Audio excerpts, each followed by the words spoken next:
The only thing that will get me to stop with J-Stars is that Magi greatness. Yes, we are back with 219 of Magi. I can't believe I'm talking about the chapter further than the actual anime episode coming out because I'm really butthurt about that. That Crunchyroll ain't gonna be getting the game on that shit. But fuck it, we talk about that. That godlike color page with Solomon in it looks fucking sick. One thing I gotta say is like I really like Shinobu Otaka never does color pages. I think it's like because she doesn't really have that much confidence in it because I think we saw like chapter 200 and the coloring was like, yeah, it was alright.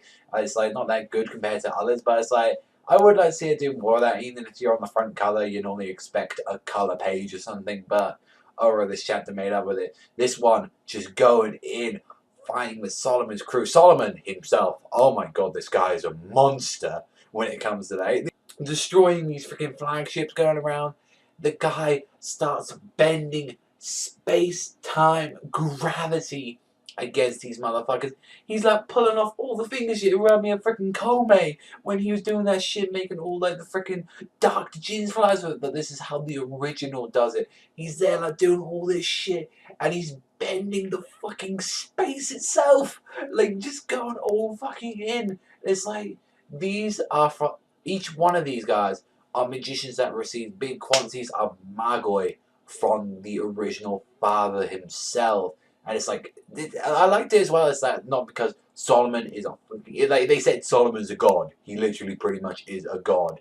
But it's like, it was thanks to Ugo. It made like, okay, Solomon's powerful, but if it isn't for his friends and all that, or like it wasn't the Ugo, he wouldn't be able to pull any of this crazy shit right now because he was like one of the original magic constructors or something. That's what he was called, like Ugo. And plus, as well, we also find that his real name is a freaking mouthful, which is like Ularfugo Nuef or something. It's like called something really weird like that. It's like, that's a mouthful. I'm gonna stick to calling you to Ugo, mate, because I'm not gonna say, so in this chapter, Ularfugo Nuef is like, was beast in the chapter, and Ugo, sticking to it.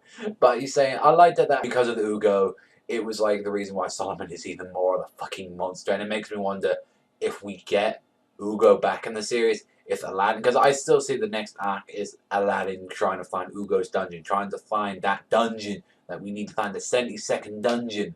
It makes me wonder, Ugo returns, this time you can talk to the guy. What if he teaches Alladin how to do some of those Solomon techniques? What if we see, like, the time skip, he looks like Solomon now, and he's pulling off some bending gravity shit against Gyoku, and I will flip my fucking shit if that happens. I will absolutely go absolutely nuts if Alladin starts bending time and space against freaking Father, Gyoku, and Sinbad, you know, all them motherfuckers, if he starts pulling that crazy shit on there. And then as well, we find out like reason why Solomon and also as well Ugo left is because Solomon is actually fighting his father, David Jehoazar Abraham. So we know what Solomon's name is that his name is Solomon Abraham.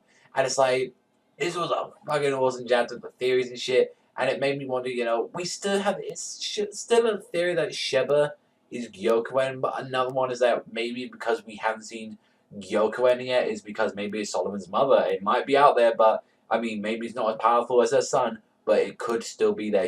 I mean, Gherkin rides dick to dick. I mean, you ride with the original, you know, Solomon D with the father like there, so maybe you ride it back onto like the Coes and all that. That's how the woman Gyokuen is, but we still need to see like whether or not if it is Sheba that eventually turns into Gyokuen, or if it's actually Gyokuen herself is already in the series that is like already full-fledged adult and is actually, you know, Solomon's mother. That would be something very interesting to find out. Magi gives you these theories. It makes you think all this time, but the one I really want to see come true is getting Ugo back and Alladin started doing these Solomon techniques. That wisdom, he has that wisdom right now.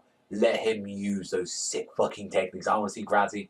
For the most part, yeah, it was just fight chapter. We were just seeing crazy shit, but I love this chapter. I'm going to give it 8 this week. Gave you some good theories as well. Magi, it's great. I love the series. It brings me a fucking smile to my face and the hypeness through my body. That's what Magi does. But let me know though in the comment section down below. But that's all for me. I want to thank them much for watching as always. And remember, I'll see you guys next time for that Magi greatness.